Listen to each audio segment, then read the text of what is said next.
Yo, what's up guys, welcome back to the channel. In today's video, let's check out the best strategy to combine Cash App with budgeting tools. Alright, it's gonna be a quick one.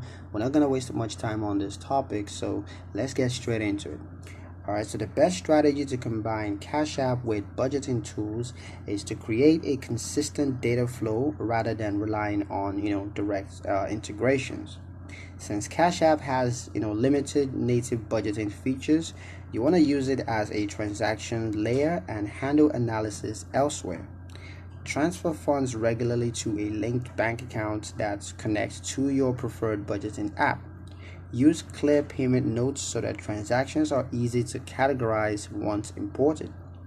Review Cash App activities weekly and reconcile it with your budget to ensure that nothing is missed.